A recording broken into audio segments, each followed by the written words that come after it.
Welcome to Atoms to X-rays, a series about new developments in the physical sciences. Atoms to X-rays is brought to you by the Division of Physical Sciences and the San Diego Foundation's Reuben H. Fleet Foundation Fund, sponsors of the Atoms to X-ray website for teachers and students. Please visit the site and let us know what you think. We hope you enjoy the program.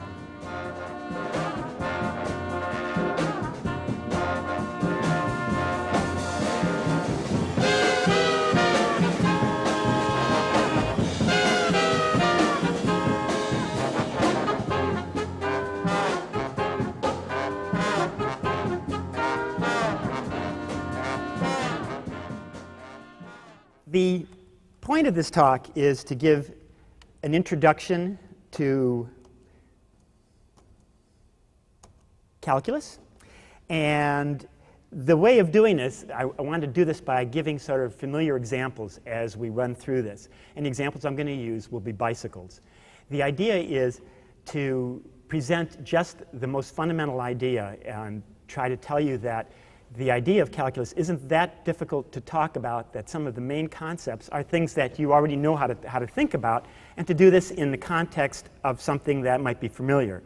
So I'm going to run through some examples of things related to bicycles and give you an idea of how that's connected to the concepts of calculus. What we're going to do is, first I'm going to talk about, I gave you 3 problems to look at this morning, and we're going to talk about the solutions to the 3 problems. Then what I want to do is explain how those solutions are related to the fundamental idea of calculus, to the main concept of that. After we do that, I want to do one application to something that might be meaningful, an application of calculus to something that has sense. So what I'm picked is going to be something called the hour record in cycling. It's going to be related to that concept.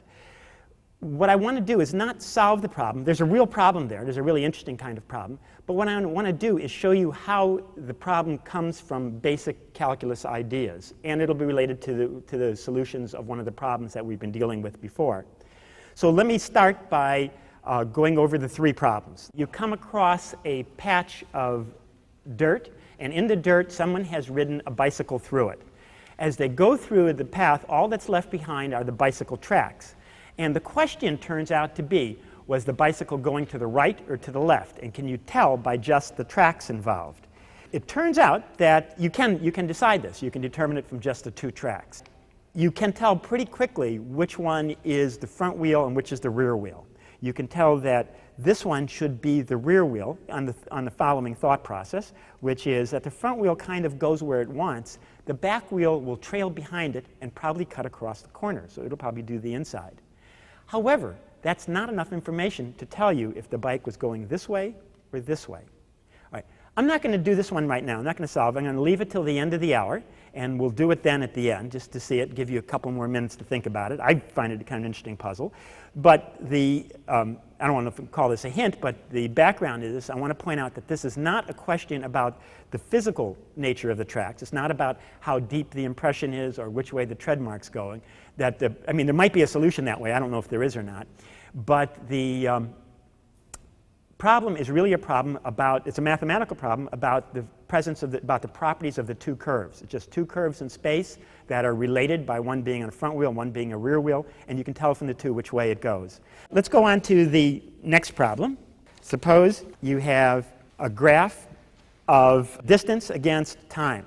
So I have a bicycle rider riding down a path, and every couple of seconds you note down how far you are away by looking at your odometer on the bike. The 2 questions I'm really interested in here are the third one, how fast are you going at 8.5 miles, 8.5 minutes rather. And if you look at 8.5 minutes, that's right about here on the curve. And at that spot on the curve is curving. So the idea of how fast you're going isn't exactly clear. The second question is, if you look at this graph, what on that graph represents speed? You have a curve going up there, something represents speed, what is it? And for example, if you know what it is, how can you tell when the bike is going fastest? How can you tell when it's going slowest? If you look at these a while, you know the answers to that, but you know the answers to when it's going fastest and slowest. But the question is, what represents speed is really the question that I'm after. So let's look at the first question, which is, what is the average speed? An average speed for something would be the total distance divided by the total time. It says, look, you're going to go 6 miles, and you're going to do it in 15 minutes, so in this length of time. So and what you say is, to find the average speed, you simply divide it. You say, divide the 6 miles by 15 minutes, and you should get the answer. So what you do here is say, let's also notice we're doing it that way. 6 miles is the same thing as this distance here, and 15 minutes is the same as the distance across the bottom. One of the ways of talking about this in English would be to say it's the rise of the curve. That's how high up it goes. It's the rise of the curve over the run. All right, let me say that again here. You'd say the average speed is the total distance divided by the total time. It's the total rise divided by the total run. So I would get that the total rise is equal to 6 miles over 15 minutes. All right, that's kind of an odd thing to talk about, so let me just change this and I know that you know that 15 minutes is a quarter of an hour, but let me do it this long way anyway. This would say there are 60 minutes to an hour, and then you can do cancellations. This goes into this 4 times. Minutes cancels as well, and you get that this is equal to 4 times 6. It's 24 miles over 1 hour. So it's 24 miles an hour. So that would be the total rise over the run. That's kind of one way of doing that. Okay? Next one is what happens at 1.5 miles. Okay? And if you go to 1.5 miles, then there's a slight change. It's the rise over the run again, same thing, but instead what you do is you say, I want to figure out what the speed is at this red spot marked on here, and it's how high it increases by how long it takes over here. So it's the rise over the run. And what you notice is that if I go, this is a straight line going up here. If I pick a different spot, a different distance, and a different thing, we get similar triangles as you move through there. So if you were to divide the two sides, you get the same number no matter which one you use, right? You'd get that this side divided by this side would be the same thing as if I took this side divided by this side. It'd be the same thing. So it'd be, again, it's the rise of points nearby divided by the run of points nearby. So, for example, let's take the outside one. Let's take the ones that I've marked off as blue. You'd say, how far is this section here? Well, that looks like it's going from about 2 1/3 is the top mark there. And it goes down to the bottom one down here, which looks like it's 1. That'd be how high it went up, and that would be the number of miles. And the length of time it takes, it looks like I'm going from 5.5 to 2.5. From 5.5 to 2.5, and that's minutes. So this is equal to 1 1/3, which is 4/3 miles, divided by 3 minutes. And let's do the same thing I just did before. There are 60 minutes in an hour. So let's divide these out. This goes into this 20 times. It looks like, and then I'm going to cancel the minutes, and it looks like I'm getting 80 minutes over 3 hours. And 3 goes into 80, 26 2/3 miles an hour is what I get. Okay. Now those two are the ones that are supposed to be more or less straightforward. And the question for the next one is, how do you get the answer when you take it a point that's actually on a curvy line? Because if I put different nearby points, you'll get different answers. So what I want to do here instead is put in a different graph entirely. I'm going to say, suppose, I'm going to do an exaggerated one. Say, suppose I pick a one like this, and I want to find out, suppose it's the same thing. This is one where I have distance going vertically and time going horizontally, and the question is, what does the speed represent on here? Now, the way you do this is sort of a logical approach, I hope, in some sense. What you want to do is take nearby points. You say, okay, let's pick a point up here and take an approximation. Let's say an approximation to the speed would be the average speed going from the bottom point here to the point here. You take the average speed of the curve going through there. And that would be wrong, but it'd be a reasonable approximation. It's not really the right speed, but it gives you an approximation to it. And you'd say, well, if I wanted to get more accurate, maybe it would be better if I took a nearby point that was closer, this point here, like this, and did that one. And the blue line would be a better approximation. It's a smaller distance, and it's not a bad idea to figure out what you're doing. And you say if you wanted to get closer yet, you would find even a point even closer. So you get a third point. And say, let's look at the second red line. And that would be an approximation to the speed as well. And they're getting kind of more accurate and more accurate. And the idea is, suppose you would take the limit of these. You keep taking them, getting closer and closer together. And you take a limit until they approach a line. Well, the line that it would approach would look something like this. Who knows what color this is? Like this green line. So you take this combination of things, and I've got the red line goes to the blue line, goes to the red line, and you just take the limit as the time interval gets smaller and smaller and smaller. And the idea is you approach a green line there, which is supposed to be tangent to the curve. And that should be a best approximation to how fast you're going. If these things are talking about the rise over the run, for a straight line, what's another name for that? The rise over the run is exactly, it's the slope of the line. So if you're taking the changing slopes, then what should be the instantaneous speed at this point? It should be the slope of the tangent line. That's really the whole idea. The whole idea here is saying the instantaneous speed would be what happens as you take the tangent line to the curve and you compute its slope. That should correspond to the speed. Let me just do what we've said. He was saying that the speed at a point x should be correspond to should sort of correspond to the rise over the run as the time intervals get closer. Let me put the word limit in front. So it's the limit as the time intervals go to 0 of the rise over the run. And let me put this in a formula. Suppose this curve here is f of x. That's this curve here. Then the rise would be, at a point x, would be f of x plus a small time interval minus f of x. That would be the rise. That is, if this is the point x down here, and this is the time interval here, so that this is x plus h, so this time interval here is h, this would say it's the height of the function at x plus h minus the height of the function at x. That would be the total rise. Okay? And what's the total run of this thing? It would be, the time interval would be h, be divided by h. And what we want to do is take the limit of those as h goes to 0, right? You want to take those numbers. Now, I'm using the word limit intuitively right now. It turns out that's a bigger deal than I'm making of it. But we'll get to that in a minute. So if I were to look at the original graph right here and do this, what do I want for the instantaneous speed at 8.5?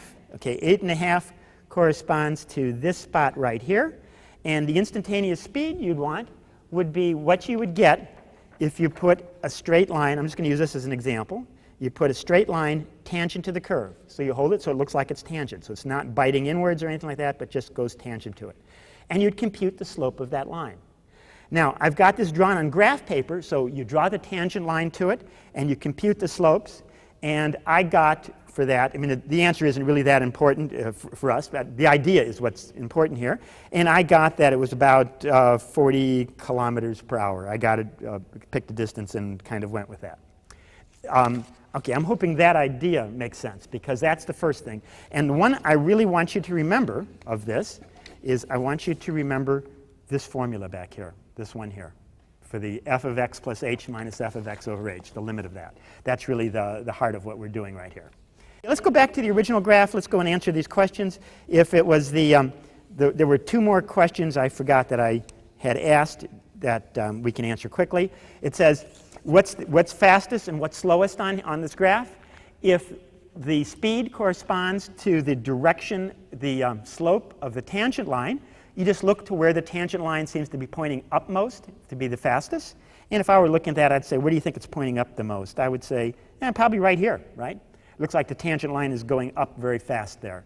So that'd probably be where you're moving the fastest. And where it's going the slowest, I would say right here it looks like the tangent line is flat, the slope is 0. That's probably the slowest point on there. And that would be the answer to that. What I want you to remember are that formula I had and the fact that the tangent line, the slope of the tangent line represents speed. Let me also mention another word for speed. If the function we're dealing with is distance, speed corresponds, using these words, it means the same thing as the rate of change of the distance. How fast is the distance changing? That's exactly what speed means. We're going to apply that in other settings. We're going to say what the rate of change of a function f, it's going to be how fast is a function f changing. It'll be that same formula we just did. OK, next question. We have 2 cyclists, and I have a graph of how fast they are going over time. So each one rides their bicycle, and every few seconds they look down and record the speed that they're at. They have no way of looking up. They're just looking straight down. All you got is their speed. And the question is, where are they? And the things I want to pick off on this one, the important questions are, how do you tell how far they have gone? And 2, what on the graph represents distance? That's what you're after. So the way I really asked this, I said, you're just looking at the speed. You look down at this thing. And the question is, which person gets to 20 kilometers first? I've got speed given in kilometers per hour and time given in minutes. That same kind of hokey thing I did before. And to start this off, let me ask the question this way. It says, how far is it to the first hill? It looks like you start at 0 speed. You go up to speed pretty quickly within a minute. You're at a reasonable speed. And then you go at that speed for a while. And it's the same speed. So this group here is going at, the red line is going at 40 kilometers per hour. The black line looks like it's going at 45 kilometers per hour. It goes for a while, and then the speed goes up. So one interpretation of this, if you were to guess, you would say they probably hit a downhill here. So they're probably going downhill for a while, going flat, and then they're going less fast. Down here, they're going much slower than before. They're probably going uphill down here, and et cetera. So the first question you get to started is, how far is it to the downhill? How far is it to this spot? How do you compute that? And the reason, again, it's the same thing I wanted to do before. I wanted to start the easy way of talking about how do you talk about distance, reading off distance from this graph. And let's kind of look at this. And the idea here, this should be fairly easy. I'm going to say that these are approximately flat lines going through here, that these are approximately constant speeds. So let's say, how would you compute the distance over that? Let's say I did this. Let's look at those 2 lines there. Let's look at the red line and say, the red line, the person seems to be going at 40 miles an hour for 9 minutes. So how much distance did they traveled? And you look at this and you know how to compute that. If you were to take the time times the speed, you should get the distance. So let's looking at the red line, it says, let's do that first. It says you went for 9 minutes to get to this spot. You're going 40 miles an hour. So that should be equal to the red line. The guy's going 9 minutes at 40. I want to see what the distance is for that. Let's first do that same trick I did before to get rid of the minutes, because the minutes are kind of ugly in there. So I'm going to multiply this by 1 hour over 60 minutes to make the computation. And if I do that, the minutes cancels with the symbols. Isn't it kind of neat how you cancel units? I always like that. And you cancel the hours with the hours over here. So then you get left with the only unit you can be left is kilometers. It's one of the ways of checking, by the way, if you've got some terms upside down or not. And now let's do the arithmetic on here. 40 into 60 is the same thing. This goes into it 2 into 3. And then you multiply this 3 would go into this 3 times. So this is equal to 6 kilometers. So the person in the red line goes 6 kilometers until they get to the hill. Now, the black line should be the same, right? Unless I drew the picture wrong. I'm going to do the black line too. I might have done it wrong. I mean, I could have had it set up wrong. But the black one should be the same thing. It should be 8 minutes times 45 kilometers. Same trick. I'm going to multiply this times 1 hour over 60 minutes, and then do the same computation. The 45 goes into 60. This gives you 3 over 4, right? The 4 cancels into this twice. I get 2 times 3. I'm still left with 6 kilometers. So at least they both started the same distance from the hill, like they're supposed to. OK, the question is, that tells you how to compute the distance when you're going over essentially a constant speed. When you're not doing a constant speed, then the question is, what do you do then? What do you do? How do you compute the distance over the interval from here to here, say, where you go faster and slower and faster and slower? And what I'm not asking for anything magic. What I want you to do is think about this in sort of a logical way. What would you really do if I gave you this problem on graph paper, which lo and behold I did? How would you compute that? So let me do this out like I did before. Let me do a different graph so I can see what it looks like, and we'll keep this one aside a minute. So this is one where speed goes up and time goes across, and I want to compute the distance. It's the same kind of thing. Well, you have a problem with that because it's not as straightforward of how you compute that. Let me do an approximation to say, well, look, let's just look at a small interval here. Suppose I were to just look at this time interval over here. Then you'd say, let's pretend we didn't go this fast. Let's say we only went this fast. That would be an approximation. It would be low. It would be a little bit low for the right number, but it would be an approximation to the speed. It gives you an idea. It's the right speed here. This one goes faster, and this one isn't as fast, but it gives you an idea. And it would say, how much distance would you travel if you did this approximate speed instead of the real one? Let's compute that for a minute. And that's easy to compute. That's a straight line one that we just did a minute ago. Now, I'm not going to do numbers, so it's really the concepts we want. And you'd say, well, how much distance would you go? It would be the speed, that number that represents the speed, times the length of time that you traveled. All right, the speed turns out to be the height of this line, right? That's what the speed is. It's the height of this line here. And the distance traveled, the time traveled is this much. So if you were to multiply this side by this side, you get the distance. But that also corresponds to the area of this rectangle, right? You would say the area of this rectangle is an approximation to the actual distance traveled. It's a low approximation, but it's an actual traveled. So it says the approximate distance traveled over the time represented is represented by the area of the rectangle given over here, right? It would be this. That area should represent the amount of time you have. Okay, that's the start of this. Second part, it says after you've done that, it says, well, that only gives you a small interval. So let's do that all over the whole curve. So let's do that across here, across this curve, like this. And it would say, okay, if the approximate distance traveled from here to here is this rectangle, and the approximate distance traveled from here to here is this rectangle, then it says the approximate distance traveled would be the sum of the rectangles. Well, that's actually not right, but the idea is right. It's not the sum of the rectangles, it's the sum of the areas of the rectangles, right? That's what I meant to say, but it's good we left that. Okay, so you'd put that in there. Well, this is obviously not too good, right? Because there's these big gaps in here that I'm missing. So what's the next thing you can do? Instead of doing that, it says, well, take a better approximation. Take a smaller interval. Instead of those big ones, why don't you cut those time intervals in half? Let's use these blue lines instead of the red lines. And that's a closer fit. Sums of those rectangles ought to also give you an approximation and should be a better approximation. What if you wanted to get a better approximation yet? It says a better approximation yet would be to cut those intervals in half again, so you get this kind of a setting.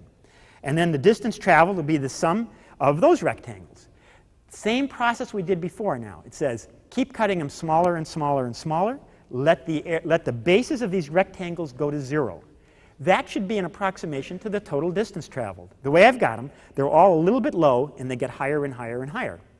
Okay, what are they approximating? When they get done, they're filling up the area under the curve. It says the distance traveled by this should be the area underneath this curve from one side to the other. So, for example, in the original question that we did, it would say on one of these, take either one of them, take this one, it should say the distance traveled from here to here would be the number of the amount of area underneath that curve. So, and the same thing would work for this guy. It'd say that the number of things under that. So the question is, when does the area under the red curve get to 20? When does the area under the black curve get to 20? Which one gets to 20 further out? But you can compute this. This isn't too hard to play around with. You would get the observation that, let's see, when I did this, you would say that each square, for us, each square like this it's 5 kilometers per hour, and each one here is 1 minute. So that's supposed to be a 5? Yes, it's supposed to be a 5, I think. I ended up with each one would represent 5.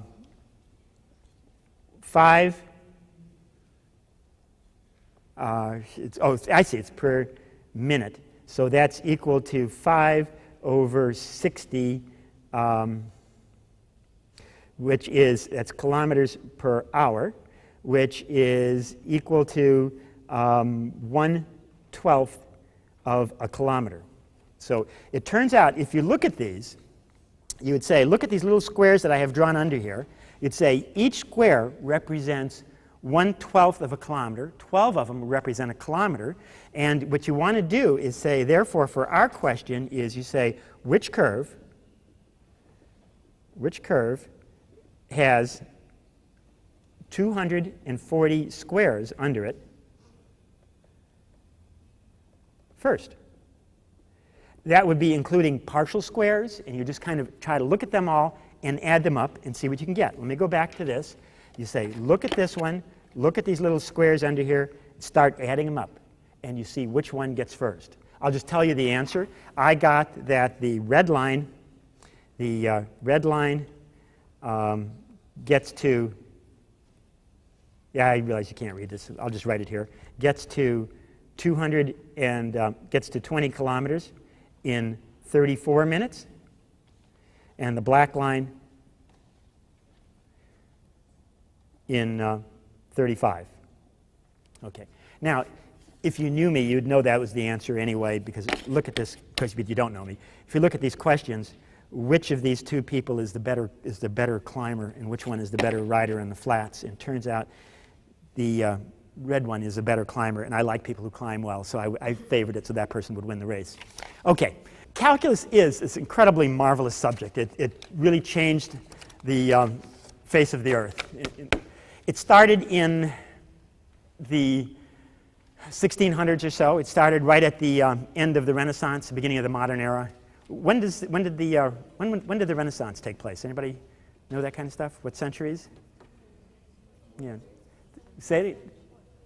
It's about the 14th century. It started Italy, moved on until about the 17th century. This is starting right at the end of the Renaissance and the beginning of the modern era, as I said. And there's various ways to say when it started, but let me do a quick summary of it. In some senses, it started with Galileo, who didn't do calculus. But what Galileo did do is he was the first person to observe the motion of the planets. He observed the moons of Jupiter, saw that the moons of Jupiter went about around Jupiter, and also is the one that talked about the heliocentric view of the solar system, saying that everything went around the sun. Now, people thought that before. There was a lot of reasons to. The planetary motions, everybody knew how the planets moved, but they had them moving in odd ways. Because the Earth goes around the sun, if you think everything goes around the Earth, it turns out the planets had to backtrack once in a while, and it didn't really make sense. Whereas if you thought everything went around the sun, then you get kind of a somewhat circular motion, an elliptical motion. But he's the first one to really observe a lot of things and make the case pretty clear, and he paid for it. I mean, he had a bad time with the church at the time. He spent most of his life recanting his statements. Galileo was somewhere in around 1600. I don't know exactly, but somewhere in there. The next person to get involved, in a sense, was Kepler. Again, it's not with calculus, but it has to do with why calculus caught on.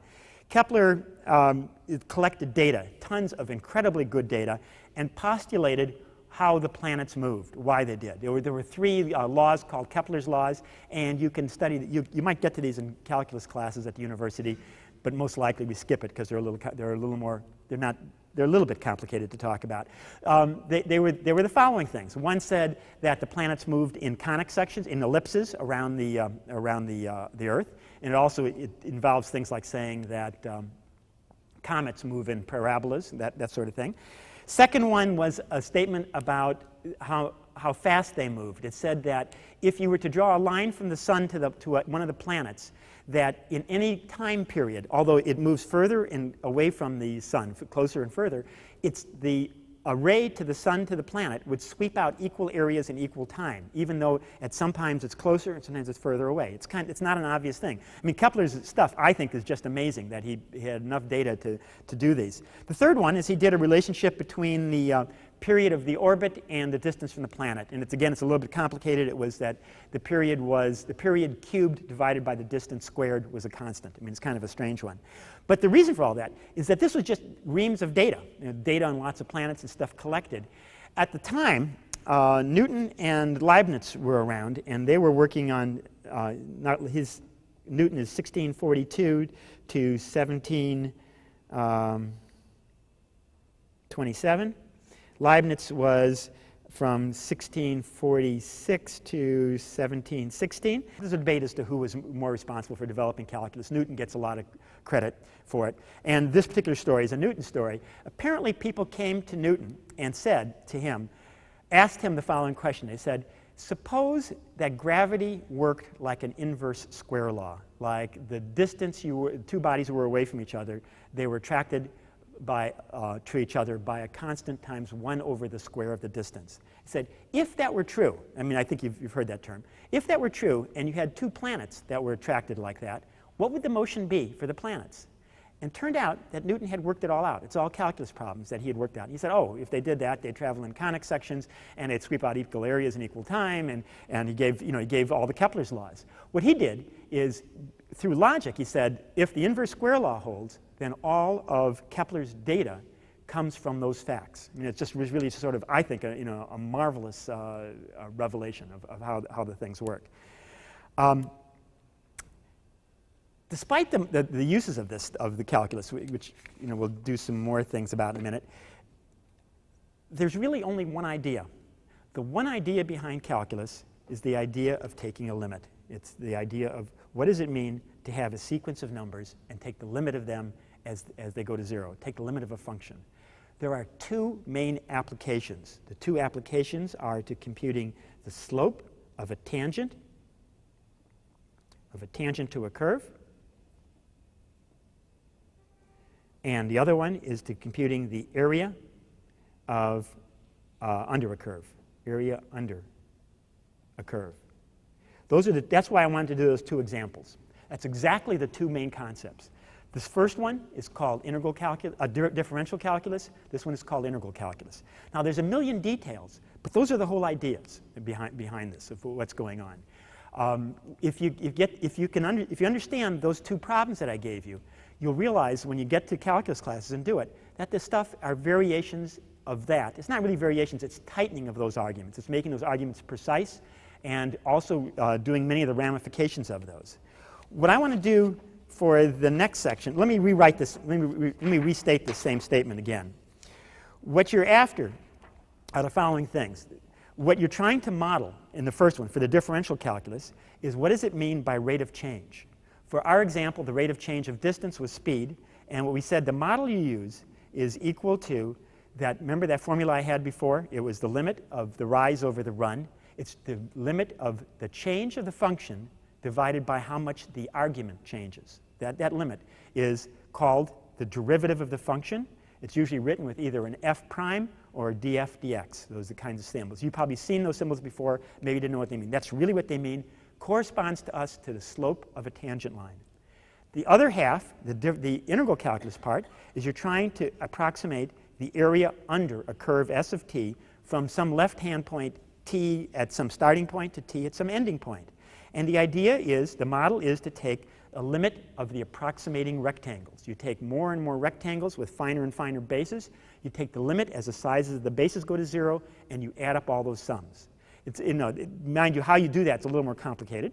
But the symbol you use to represent that is this is called the integral sign, integral from a to b of the function of s of t, and you take the integral with respect to t. That's a little something else, and it's called the integral. It's called the integral of s with respect to t from a to b. Just call that.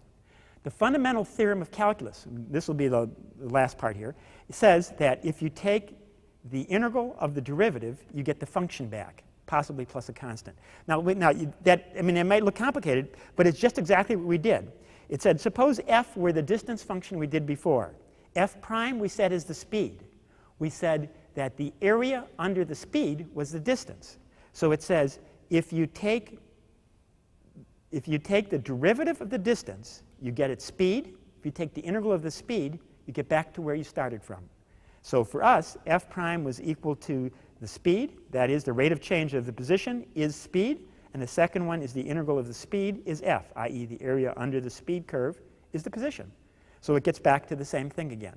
All right, you don't need to know that. I just wanted to tell you that it's interesting that in one lecture to 10th graders, we can mention what the fundamental theorem of calculus is, especially when my students often get that wrong. Okay, the next thing I want to do is mention a couple of other applications and get to our last application.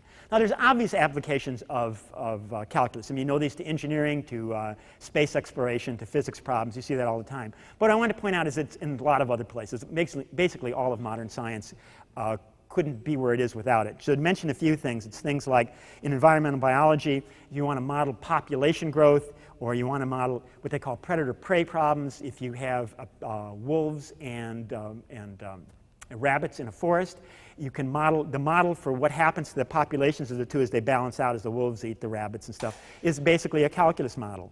There's one I did for surprising what they call insect budworm infestations in the old growth forests in Oregon. That there's a surprising phenomenon that happens every once in a while. All of a sudden there's this massive outbreak. And it turns out it fits from a calculus model. Another one is things like disease spreading. Disease spread is basically a calculus model of how you do that. Weather prediction is a standard calculus thing. I don't know if you've ever heard the word chaos theory. You probably have. It really comes from this, and it's involved with calculus. Chaos theory is a thing that's mentioned in Jurassic Park, for example, when they talk about it. They talk about the butterfly effect. There's this question of saying that the statement is, you know, a butterfly flaps its wings in Brazil, and there's a hurricane in China 2 years later. And it has to do with it's a phenomenon that can be related to calculus. Economics theory is just full. All their models, many of their models are calculus, and there's also some other kinds of things in there. For example, if you saw the movie A Beautiful Mind, the Nash equilibrium theorem is a calculus problem. So medicine, if you do CAT scans, magnetic resonance imaging, when you want to find out what's going on in someone's brain or something, the way they do that, the way you interpret that data is calculus. So that what they do in there, the question is, how can you cut down the amount of time and the number of pictures you have to take of somebody in taking these cross-sections of these photos of somebody in a CAT scan? Archaeology and geology, for example, carbon dating. How do you tell how old something is a very straightforward calculus problem that you will do in a second quarter calculus class. All right, it just fits everywhere. I mean, those are examples that you may not have thought of going in those fields. In cycling, and we're going to bring that back to this stuff, is the cycling one is, there's questions like how far do you lean a bicycle over if you're going around a curve at 20 miles an hour? How much do you bank the tracks so that you get the optimum traction when you're going around? What are the effects of putting your brakes on while you're in a curve? Does a bike go up or go down? It turns out it changes. And again, it has to do with calculus and physics. How much, if you were to add a pound of weight to your bicycle, what's the difference between adding a pound to your wheels and a pound to the bicycle frame? There's a difference that goes on in there. Here's a pure math question, but it actually was an old question. If you put a spot on the wheel of a bicycle and you roll the bike forward for a mile, how far does that spot travel? It goes in these little humps as it moves along. And there's a question is how much distance it's traveled. And that was actually an open question, I think, by the Bernoulli brothers a long time ago. And it turns out that you couldn't really solve that until you figured out some calculus things to deal with that. Well, what I'm going to do is do one example. I'm going to do one example of a problem. And that problem is going to be something called the hour record. And let me do a last slide before I do this. So the question is, for example, what slows a bicycle down when you're moving, if you're not putting the brakes on? And there's two things. There's basically what you call rolling resistance and the air resistance. Rolling resistance is the mechanics, the gears and the traction against the ground and stuff like that. And the air resistance is the resistance you get by running into the air. The computations show that if you're going relatively fast, 25 miles an hour, that almost all the resistance you have is due to the air effect. It's 90% of the resistance is air effect. And it's more than that. I mean, I could show you why this is true, but I'll just state it instead, that the power needed to overcome air resistance goes up like the cube of the speed. If you increase your velocity by 2, you have to increase your speed by 2 cubed, so by 8. So in order to go twice as fast, you have to put in 8 times as much power. It's really a lot. As you go faster than 25 miles an hour, that means that the phenomena really gets prohibitive. The idea is to figure out how you can reduce the aerodynamic effects, how you can reduce the air resistance. And there's a bunches of things that you do in cycling to try to overcome these. First thing you do, if you've ever seen a bicycle race or in television in Tour de France or something, you'll notice that they ride in packs. It's very different than running. This is there's 2 reasons for this picture. One is that the idea is to show that these guys, they go in massive packs. It is substantially easier to ride in a pack of people. When people are pushing the air in front of you and you don't have the air resistance, it makes an enormous difference. In fact, in group racing, all the tactics in racing involve trying to defeat the air, trying to figure out ways to use the air to your advantage, to either take advantage of it or not. There's all kinds of things that happen. So I'm going to show you a couple of pictures of people riding. One of the other reasons I like this picture is that when I put this on my computer, it expanded it. It made all these guys look fat, and I thought, I can race those guys. They're not, they're way overweight there. Okay, just some other pictures of what it looks like. You wouldn't see that in a running race. This is from the Giro d'Italia this year, a couple of months ago. That's standard. They're starting up a climb. They're bunched together. They're all kind of riding behind people. It is considerably easier. This is a race in New Mexico this year. People are, again, you can see they're just bunched up. You wouldn't see that in a running race. You can also tell, by the way, if you ever watch the Tour de France, whether or not they're going fast or not. They're not going really fast because they're bunched up like this. When they're going really fast, you'll see them strung out in a line, one behind the other, because right now you've got several guys up. And you have several people up in the front. You have guys here in the front, and you've got guys here in the front. And when it goes really fast, nobody wants to be in the front. Okay. Same thing, Tour de France, going around. I'm just trying to point out that it's really common to get pictures like this. Next thing to do is you get a break off the front. People try to escape. You'll get a small group of people. They ride together. Notice they're riding one behind the other. This is exactly what you do. What you're not seeing here is they'll take turns. This guy here in the front, after a period, will get off the front. He moves over to the side, and then he moves back to the back, and he gets back in the line, and they rotate, and they're going through to go faster. And also there's a lot of anger, because a lot of times people won't take their turns in front. Really get people irritated. This is a team time trial in the Tour de France. This is the team that, they won the team time trial. One of the events they have is they'll have the whole team, just the team itself, race against the clock, and they time them. There they get perfect cooperation because they're trying to go really fast. So this, you can, I don't know if you can really tell, but they're lined up on the side. The wind's probably coming from the right side here. They're lined up this way, and they're catching the wind. The guys in the front will eventually pull off and go to the back. Not that it matters. This happens to be an Australian, Stuart O'Grady, who at the time was leading the Tour de France. And this team is a French team called Crédit Agricole, who won this event, but not the total race. Same thing in this is there's an event on a track. This is the Italian Olympic pursuit team. There'll be 4 people on the track. They're going for time. There's 2 teams on the track. They start at different times, and basically they're racing against the clock. We're also getting into a second thing here. But these guys, they will ride around the track and take poles in front for half a lap for 200 meters, 250 yards, something like that. Get off and get in back. If you get a chance to watch any Olympics, it's really gorgeous. The guys, they'll move up the track, they drop back down. Their precision in riding is just gorgeous. But the other thing to notice here is all of a sudden we're starting to get into fancier equipment. Road race back here, they're getting into a little bit of equipment. You can see they've got time trial bikes, they're wearing special helmets. The one behind that, this one, there's a regular road bikes, regular equipment because they're on a regular road race. Here it's as fancy as you can get. They've got these special helmets that you can see. They got special bars, special suits. You notice they're all wearing long sleeves. That's because they think it's faster. You're beating the wind that way. Oh, and you get to a time trial bike. Notice that there's a lot of discussion now as to what's legal on a bike, but notice among the things that are happening is they're using different wheels on bikes now, different shaped bikes. Those are intended to be faster.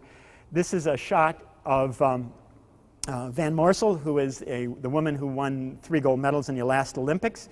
She is, you can see we're getting into full equipment here. That you have disc front wheel, disc rear wheel, wide tubing, aero tubing on the bikes here.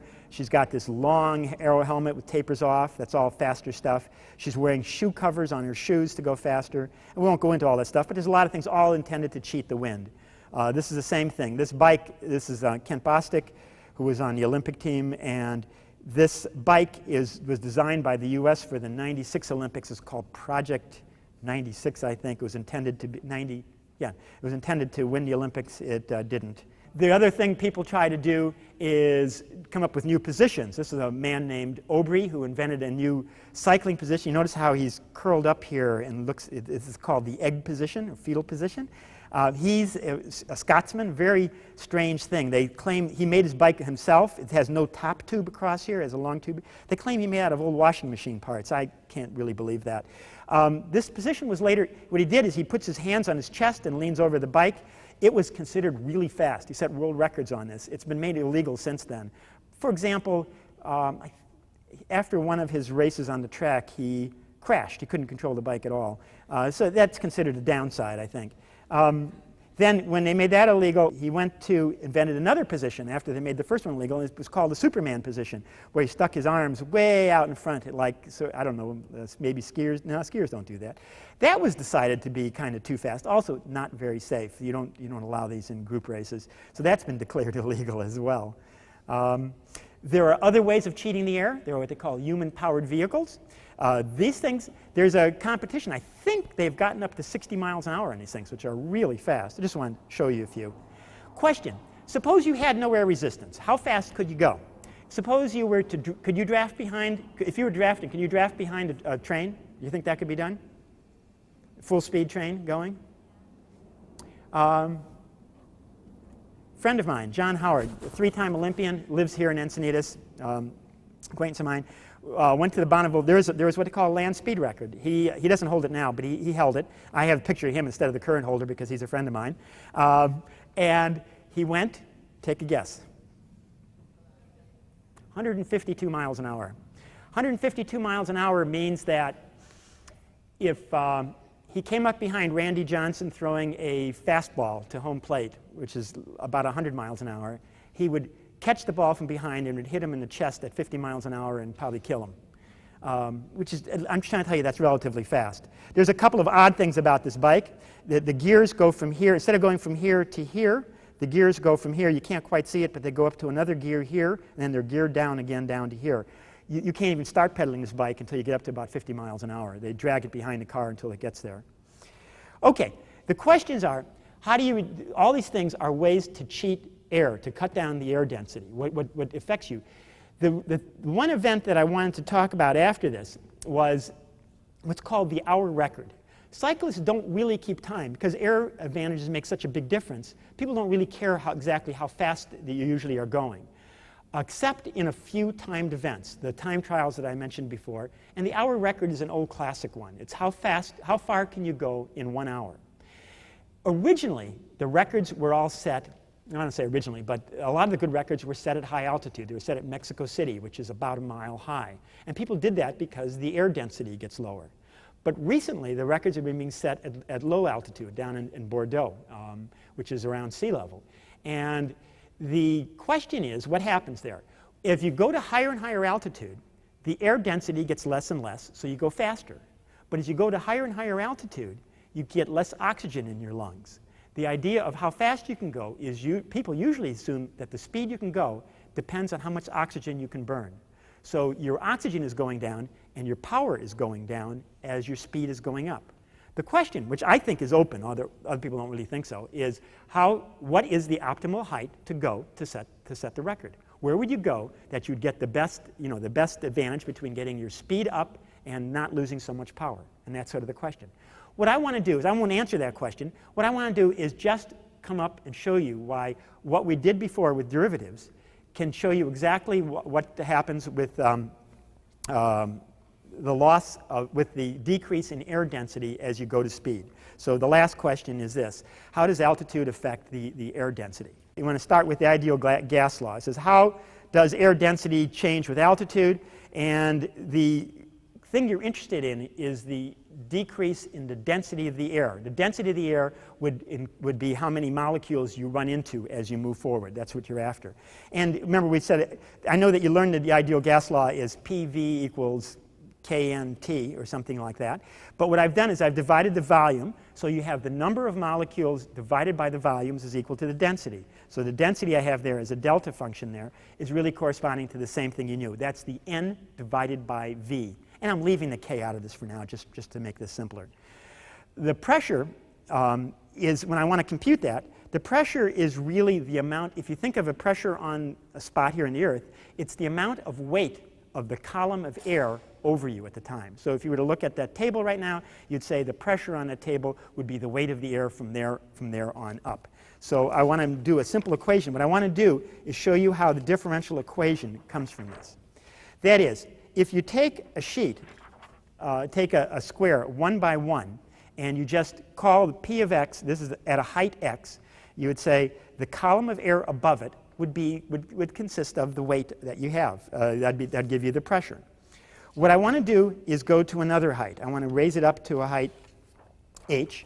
So I'm going to take another little box in here and do this. So I'm going to put another box in here and go up to height h. Now there's a couple of things to notice about this. At this height here, the weight at the bottom is P of x. That's the pressure at the bottom. As you go up another height, the weight of the column above it is the pressure is P of x plus h. So you'd say the weight above here is P of x plus h. The weight above all of this is P of x. What's the weight of the stuff in between? That shouldn't be too hard to compute. You would say, well, let's just wreck this one. It says that this box here, if you were to fill it with things, it's a box of size 1 by 1 by h. And how much stuff is in it? Well, the amount of stuff in it would consist of the density of the gas. That would be x.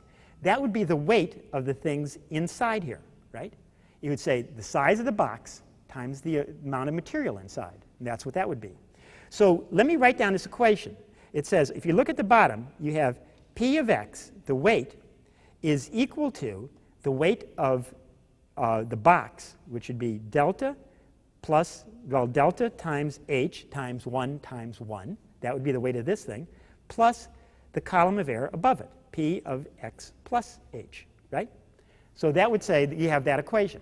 Okay, so far this isn't too surprising, but let me just carry this on to the next step, which says, let's write that down again and say what we have is, we have P of x is equal to delta h plus P of x plus h. Let's make some transitions here, and we would get, let's move this to the other side of the equation. You got P of x plus h minus P of x equals minus delta h. I wanted to write it that particularly with the minus signs. I'm going to divide both sides by h, like this. And now let's let the h go to 0, just like we did before. Let's take the limit of this as h goes to 0. If we do that, what's that formula on the left we had? That's exactly the formula we were playing with before. That's the derivative p prime of x. Remember the one we did? The rate of change? It was the difference of the function over the difference of the argument. This is equal to minus delta. Let me go back and put in the gas law. That delta is equal to, we have the minus sign still there. It's equal to p of x over t. I'm leaving out the constant in front, so we have that statement. And now what I want to do is forget about the stuff in here. Forget about this and just look at p prime of x. P prime of x equals minus p of x over t. That's a differential equation. What I wanted to do is find a formula for this. Now, this is basically where I'm going to stop. What I want to say is that the relationship turns out to be an equation involving derivatives. That's what's new. Now, it turns out the solution to this is a very well-known thing. I'm just going to put down the solution. I'm not asking you to do it. But once you get into calculus classes, you'll see this is pretty easy. The solution to this is e to the minus x over t, like that. That's what it turns out to be. It says that the p of x is equal to that. Let me add a side condition in here. We know that p at 0, the pressure at the surface of the Earth, is 14 pounds per square foot. And that goes in front there. Now, I'm not asking you to follow that. I just want to say what I wanted you to follow was where the differential equation came from. But there's one more step into this. This says this is what p of x is, but p of x is equal to delta t. So this tells you delta times t is equal to 14e to the minus x over t. That tells you that delta is equal to 14. I'm just going to do the arithmetic myself. It goes e to the x over t divided by t. This is, OK, so it tells you this. It says the density changes like this. As x gets large, as you go to higher and higher altitudes, the density goes down like this function. It's a kind of a solid relationship. Again, I'm not expecting you to follow that. What I would like you to know is that this all comes from a calculus, from a pretty simple calculus equation. But it's stuff that you can't talk about before you've had some calculus problems in there. Do you want to go over the which way problem? Let's do that one real quickly. Here's one of the ways of looking at it. Someone rides their bike through the mud patch. You do whatever you want with the front wheel. Okay, and it takes some curve. We know which one is the front wheel. We know it's the blue line here, and it goes through. You know that the black line is the rear wheel is fixed. It's locked into the front wheel somehow. That there's only one place it can go. And what you need to do is look for what those properties are. One thing is it's a fixed distance away from it. Okay, that's the second thing. It's always going to be the same distance away from the front where the front wheel hits. The second thing, which actually is the first thing, is that the rear wheel points at the front wheel. It points exactly at the front wheel. Whenever you're going, if the two wheels are moving, this one moves and it does something, the rear wheel keeps facing it as you go around. It makes sense? How does that translate into a curve? What does it mean to say that the rear wheel faces the front wheel? It says that the tangent line to the curve of here points at the front wheel. So the two properties are the following. It says you take a tangent line to this wheel and you fix a distance. You fix a wheelbase here, and you take a tangent line and see if it fits there. So here's what I'm going to do. I'm going to take this curve here. This is going to be my magic bicycle. Suppose you were going to the right. This one would say, OK, that's pretty close. It says it's tangent line. The distance is about right. Let's keep moving around. Suppose I were down here and say, oh, that's not looking like it works too well. This is tangent. This line is tangent. But the front wheel here should be touching the front wheel line, and it's not. And as I go around the curve, it's not working right. You see, as you move that. So you move it down here on this one, same thing. I pick this red line as tangent, and the front wheel is not where it should be. It's not in the right track. But let's go the other way. If I do this one, and you put it here, if I do the rear wheel tangent to the curve, front wheel is right on the blue line. If I go down here, front wheel is, let's see how well I can get this. It's on the blue line. If I go down here, it's on the blue line. And you keep going it all the way around. You keep following it. I drew that. I mean, I drew it so it's supposed to do it. But that's the whole idea, is that it goes this way and moves around. This isn't exactly calculus, but it's a little bit related to calculus. It's tangentially related to calculus, right? Because it has to do with the slopes of the tangent lines and stuff like that. But you don't really need to know calculus to do it. What you need to do is be convinced that the rear wheel, the tangent to the rear curve, is the front line.